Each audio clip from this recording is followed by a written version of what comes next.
Leadership Beyond Profits, a Social Justice Approach, a 6-part workshop series presented by the InMotion Network. We'll take a moment to acknowledge that many of us are situated on Treaty 6 territory, a traditional gathering place for diverse Indigenous peoples, and to state our respect for the histories, language, and cultures of First Nations, Métis, Inuit, and all First Peoples of Canada, whose presence continues to enrich our vibrant community. The workshop series was created in response to the recognition that there was a lack of accessible leadership training that was widely available to anyone interested in developing their leadership capacity. Mainstream approaches to leadership are problematic in a number of ways. There is a heavy focus on leadership for profit in terms of the high cost of leadership training opportunities, and also in that successful leadership is often defined by the ability of people to lead an organization to make money. Even in nonprofit settings, such approaches tend to focus on efficiency, minimizing administrative costs, and improving cash flow. While these are necessary objectives for organizational success, we believe leadership should be about more than numbers, and that if you put people before profits, economical success follows as a natural consequence. That is, effective leadership is about putting people before profits, and when that is done well, profit and fiscal efficiency arises as a side effect. We also believe that the approach we are proposing in this workshop series also addresses hidden costs of mainstream approaches, such as the cost of high turnover, issues around leadership succession, and the negative consequences of unaddressed dynamics around power and privilege. So the intended audience for this workshop series includes anyone who is interested in learning more about leadership, regardless of their experience in leadership roles, those who find mainstream leadership training opportunities insufficient for their needs, whether it's issues of accessibility and or suitability for the settings in which they are expected to lead, and for those who believe that leadership can be done in ways more consistent with promoting social justice in our society. This series workshop is structured as 6 presentations. Workshop 1, an alternative approach to leadership, people before profit, provides some background information on mainstream leadership approaches, focusing on leadership styles, frameworks, and what they can offer that is useful for our approaches, and what is limiting in those approaches. Workshop 2, power, privilege, and leadership, focuses on the relationship between power, privilege, and leadership, and how leadership actively promoting movement from equality towards justice can have a positive impact in nearly every organizational context. Workshop 3, from equality to justice, compassionate and inclusive leadership, dives deeper into what moving towards social justice looks like in practice in the context of an organization that values social justice and a better society within which that organization exists. Workshop 4, communication and conflict management, a nonviolent approach, introduces the practice of nonviolent communication and how this framework can inform those in leadership roles when it comes to managing communication and conflict. Workshop 5, building relationships, networking, and leadership, focuses on the critical task of relationship management, including the development of new relationships, maintaining existing relationships, and leveraging relationships in ethical ways for organizational goals. Workshop 6, valuing yourself as a leader, self-care, community care, and self-evaluation, concludes this workshop series and asks those in leadership positions to recognize the critical need for taking care of oneself and fairly evaluating their own leadership approaches on an ongoing basis. InMotion Network is a nonprofit organization focused on improving access for physical activity for girls, teen girls, and young women in Alberta and beyond. This workshop series was developed in response to a significant gap in accessible leadership training for those involved with InMotion, including but not limited to the board of directors, program participants, and volunteers in various roles. In developing a more accessible leadership training, we realized that there was a broader need for such training beyond our organization, and thus this workshop series was developed to be widely accessible for anyone interested in Alberta and beyond. With minimal cost and deliberate focus on leadership development, this workshop series is more suited to the nonprofit sector, though we believe that the content can set the stage for more compassionate and inclusive leadership in any domain, including the corporate sector. The training materials were developed by writer and researcher Lily Choi, who has a background in child social development, sex education, violence prevention, and multicultural community-based programming. I'm your facilitator, Frankie Harrogate, and I am the InMotion Network Board Vice Chair, the Chair of the Diversity and Inclusion Committee, and a member of the Physical Activity Committee. At the start of each workshop, there will be a slide outlining accompanying activities. These are optional, but engaging with these suggested activities will likely enhance what participants get out of this material. each pre-workshop exercise asks questions meant to set a baseline, a starting place for each participant that's directly related to the workshop topic. This is meant to enhance the learning experience by helping participants assess where they are at when first engaging with this material, and aims to bring to mind relevant assumptions about leadership that may or may not change as a result of engaging with the workshop content. Things to keep in mind are a list of things to consider during the workshop. These are presented with the pre-workshop exercise and are designed to encourage personal connection with the workshop material. At the end of each workshop, there will be suggestions for reflection that connect with the pre-workshop exercise, things to keep in mind, and the workshop material, as well as give participants an opportunity to reflect on where they were at before engaging within the workshop, the possible impact of the material, and further reading suggestions for those interested in going deeper. This concludes the general introduction to this workshop series, and so we'll move on now to Workshop 1. Workshop 1 of the InMotion Leadership Series, an alternative approach to leadership, people before profit. In this workshop, we are going to introduce the idea of an alternative approach to leadership that puts people before profit. As described a couple of slides ago, each workshop will start with a pre-workshop exercise. We suggest that you pause the presentation after this slide to engage with this material before continuing on. Depending on your learning style preferences, you may want to do this in writing or simply take some time to give the following some thought. Similarly, for the things to keep in mind, you may want to do the same with paper or just in your head. For this workshop, ask yourself the following before engaging with the presentation. What does leadership mean to you? This could be your definition of leadership, examples of what you consider to be leadership. It could be what you consider leadership responsibilities to be. Do you consider yourself a leader? Why or why not? What are the contexts and circumstances that come to mind for you when it comes to yourself as a potential leader? Things to keep in mind during the workshop. Are your beliefs about leadership more consistent with the mainstream or with alternative approaches presented here? Do you see yourself in any of the leadership styles discussed here? And finally, to what degree are these leadership style approaches useful to you, and where might they be lacking for what you need? When we talk about mainstream approaches to leadership, we are talking about what is most likely to come up when you do a web search for leadership training. By and large, most of what comes up is very dominated by leadership training for corporate settings. While there are likely exceptions, though it is difficult to explore those because to see the actual materials usually requires a significant purchase, many of these approaches tend to focus on treating people who are being led as a pool of human resources rather than as unique individuals who all bring different skills, experiences, and knowledge to the table.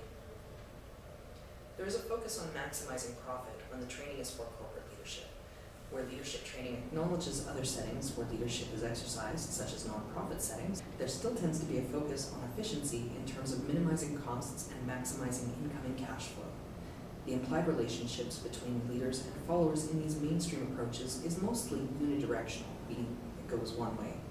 What can leaders get out of people for the sake of the organization in exchange for wages, which are often kept as low as possible, or we see people being asked to volunteer their time.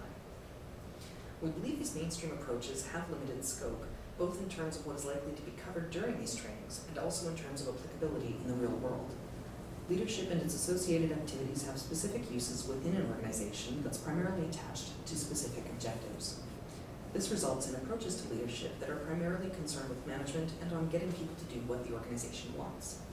We believe there is a lot to be gained from a more inclusive approach to leadership. First, we believe that there should be a shift away from seeing leadership as primarily focused on corporate settings. People should be seen as more than just pools of human resources to be tapped for the sake of the organization. There needs to be an increase in attention paid to team building and coming together towards shared goals and objectives rather than exclusively determined by an organization. We believe that successful leadership would attempt to account for a broad range of human factors that influence people. Work is an integral part of people's lived experience, but it is not the only part that matters. Relationships between people and their work would be stronger if they were viewed as reciprocal rather than transactional. Effective leadership should foster work environments that promote mutual benefit and ask, what can individuals, groups, and organizations give to each other? The more inclusive leadership approach we envision has a broader scope than mainstream approaches. What we believe are core leadership skills and activities should be broadly applicable and useful beyond formal organizational meetings. This is particularly important as society shifts towards ways of working where the line between work and leisure have become increasingly blurred. Our approach aims to promote a leadership model that's about respectfully interacting with people that would be applicable anywhere. Mainstream approaches focus on outcomes. We believe that this is both because of a narrow focus on measurable outcomes and also because it makes it easier to justify the get what you pay for framework. Instead, our approach focuses on what effective leadership can do to improve processes, because focusing on processes leads us to ways of doing that work better for everyone involved, and also paves a path forward for doing things in ways that are potentially more beneficial beyond just the organization. Mainstream approaches define success as whether organizational goals are fulfilled. Our approach does not ignore organizational goals, but considers them as milestones on the path toward improving society for all. This is particularly relevant to organizations working toward any kind of social change and justice, but we believe it can also be useful in corporate settings, especially since large corporations have a significant amount of power in terms of influencing society. Mainstream approaches treat leadership as primarily about human resources management, often framed as a top-down approach where individuals higher up in the organizational hierarchies manage those beneath them. Our approach comes from the perspective that leadership is about respectfully engaging with other people through being mindful of the influence of power and privilege. Finally, mainstream approaches to leadership trend toward controlling unidirectional transactions between the organization and workers. What can the organization get out of people? Our approach asks a different question. What can people accomplish together that is mutually beneficial? We believe that mainstream approaches skew heavily towards supporting a particular kind of success, primarily one of corporate profit. In contrast, we believe our more inclusive approach has significantly broader applicability in nonprofit organizations, but would still be equally useful in corporate settings, as outcomes such as profitability and efficiency, while not primary objectives for our approach, are expected benefits that would arise as side effects. The following slides will cover a number of leadership styles chosen because of their multiple appearance among the 7 frameworks. You will likely find elements that resonate with you. We ask that you keep in mind that, as with all human behavior, people are generally more adaptive and fluid than any type, whether we're talking about leadership or personalities.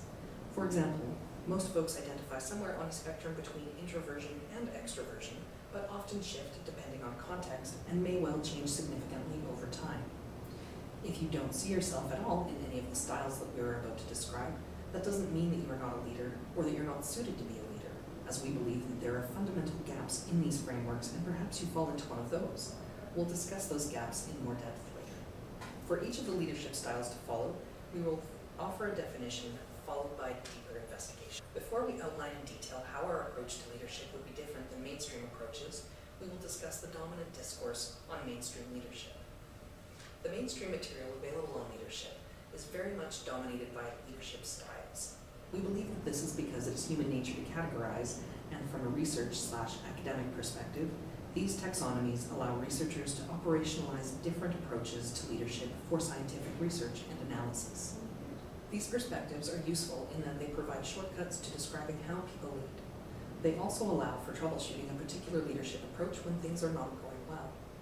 And these frameworks may also help in identifying effective leadership approach components when a leader is successful. However, it is less useful in that there is significant agreement as to how many leadership styles are distinguishable from one another, along with a lack of agreement on what counts as a style. These approaches also tend to treat people and how they act as relatively stable, which can be limiting, especially in circumstances where flexibility and adaptability by leadership can be a huge advantage.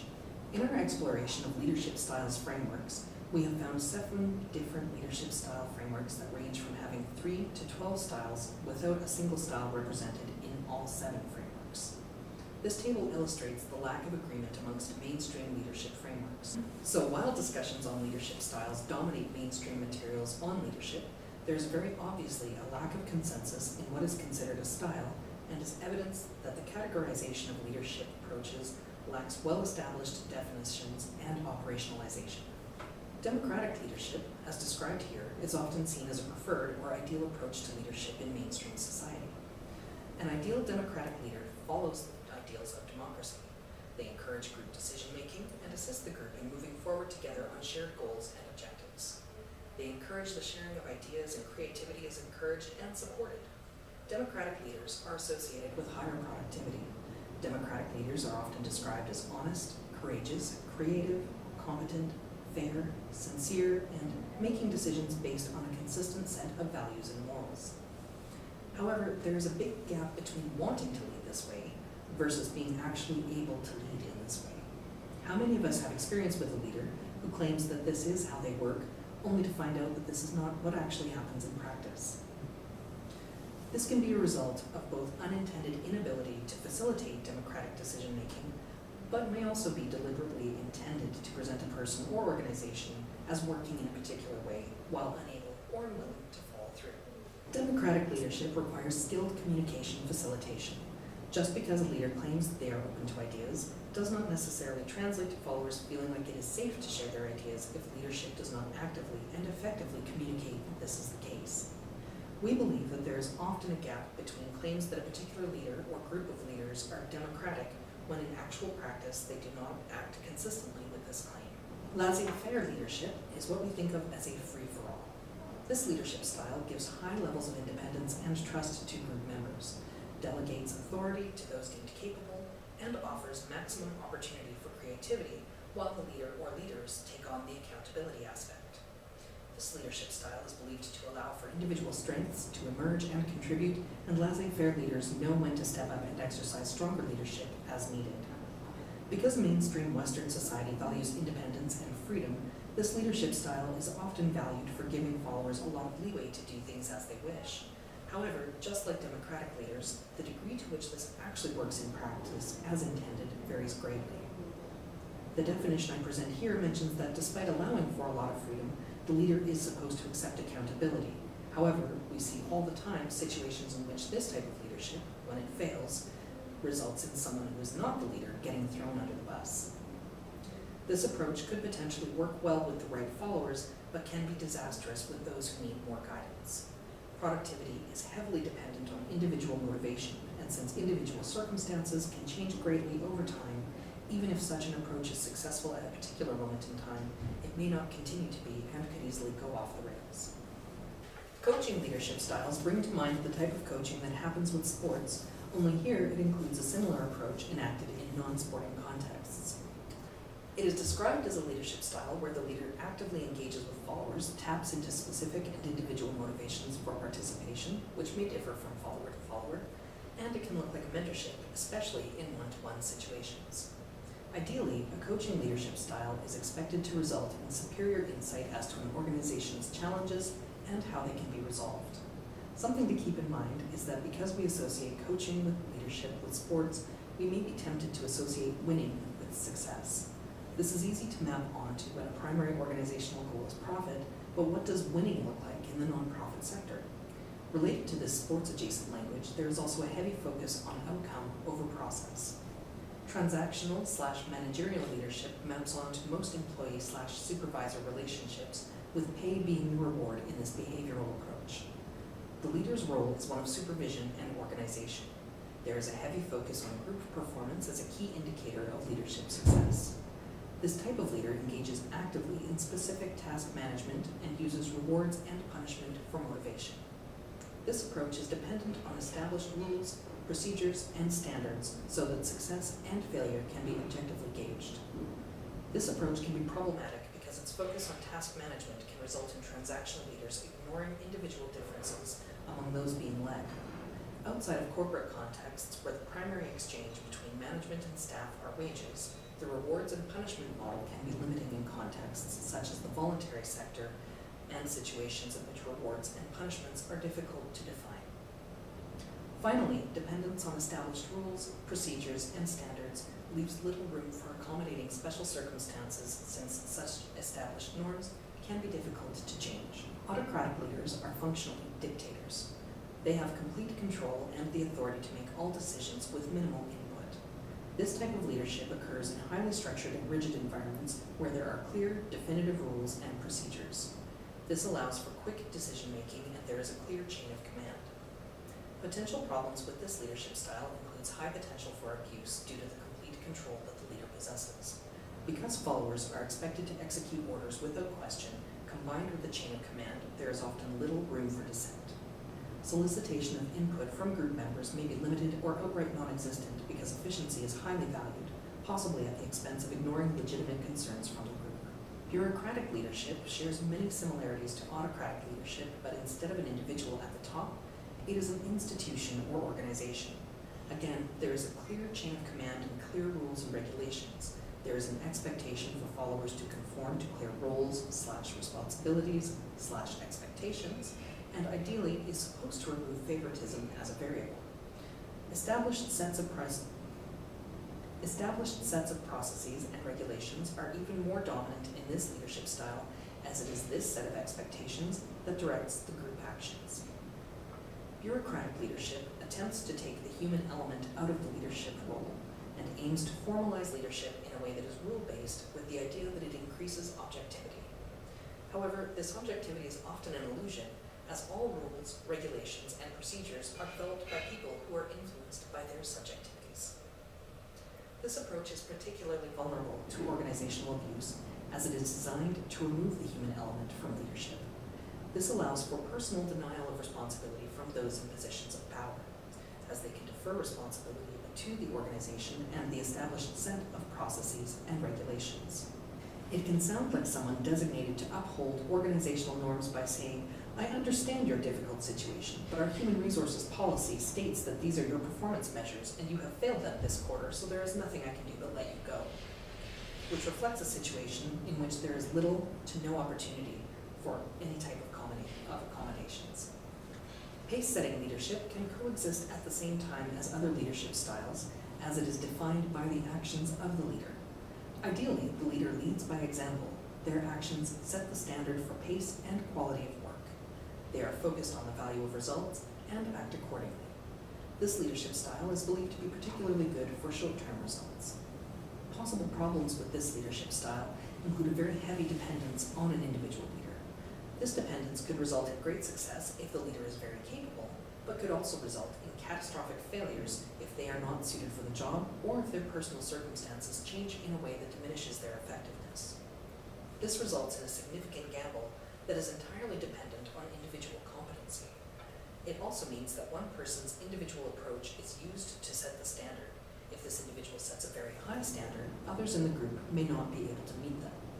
Alternatively, if the standard is set low, it may result in limited achievement by the entire organization. Transformational leadership.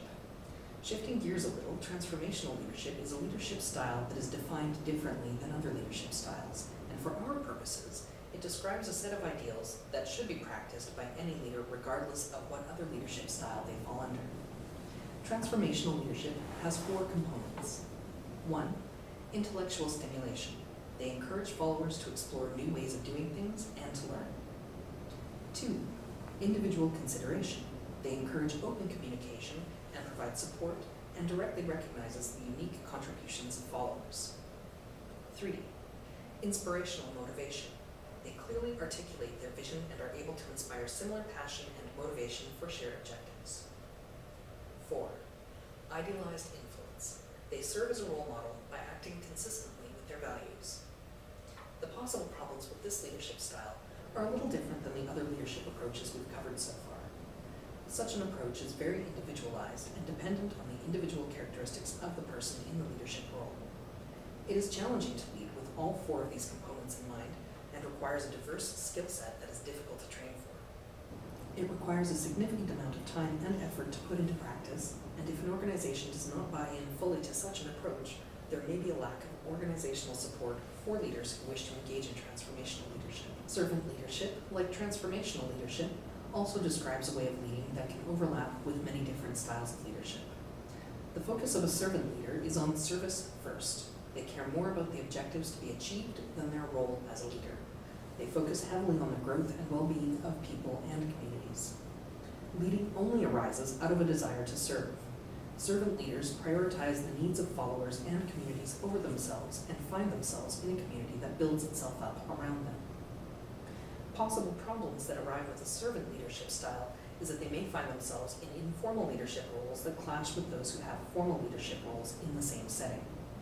Servant leaders likely don't care for being formally recognized themselves, However, it can mean conflict with those who are in more formal leadership roles. As their primary objective is not to lead but to serve, they may be reluctant to be recognized formally as leaders, adding further to potential conflict with those who have accepted formal designations in leadership roles. This may also result in a lack of recognition by relevant organizations that a servant leader is actually doing the leading, while someone in a formal leadership role is credited for their results. The leadership styles we've discussed so far are the ones most discussed in mainstream discourse on leadership: democratic, laissez-faire, coaching, transactional, autocratic, bureaucratic, and pace-setting, followed by the two that are more relevant to the approach that we are proposing in this workshop series: transformational and servant leadership. These are all other leadership styles that are described and appear at least once in the 7 frameworks of leadership styles. We will not be going through these for the sake of time and efficiency. However, if any of them interest you, I encourage you to explore them further. We can move on now to consider how focusing exclusively on leadership style frameworks can be very limiting to a more inclusive approach to leadership. So what are the limitations of leadership styles approaches? These leadership typologies focus almost exclusively on the approach and actions of the leader. But what about the followers? We believe that there is limited value to a top-down approach where the focus is on how a leader acts and how followers respond to their actions. We will discuss that further in the next workshop, but for now, some food for thought. Why do mainstream approaches to leadership take this top-down approach and seem to lack significant consideration for followers? We believe the answer is capitalism. Capitalism has a core focus on maximizing profit. This means success is about getting as much as possible out of a resource. When it comes to leadership, followers are a resource, which results in successful leadership being defined as how do we get as much out of people as possible. It's no surprise then that mainstream leadership approaches do not consider follower characteristics. They are focused on individual characteristics of leaders over group dynamics, which would focus on the relationships between leaders and followers. It also focuses on those with the most power and privilege, because capitalism is a system in which those people are the most important. Finally, these frameworks are limited because they both explicitly and implicitly focus on profits and related definitions of success. I leave you with this final question. When it comes to leaders and followers, who's more important? Hint: a leader cannot lead if no one will follow. As promised, some things to consider to assist with reflecting on the content presented in this workshop. How did the material presented relate to your response to the pre-workshop exercise items? What information presented was new to you, and what was known already? Finally, did the workshop shift your perspective on leadership? And if so, in what ways? The recommended reading for this workshop is a book by Ijeoma Oluo that's relevant to the entirety of this workshop series. In Mediocre, The Dangerous Legacy of White Male America, leadership and our understanding of what it is comes up repeatedly in ways that are directly relevant to the development of a more inclusive approach that we are attempting to do here. While Oluo focuses specifically on white male leadership in America, the argument she makes for why there is a massive room for improvement and how to go about achieving that is clearly relevant to our approach. In our next workshop, we'll flip the script and start considering the followers. To do so, we will talk about equality, equity, and justice, and how these concepts relate to leadership. We will also begin talking about power, privilege, and responsibility, as well as fragility as a barrier to social justice, and the value of engaging in anti-oppressive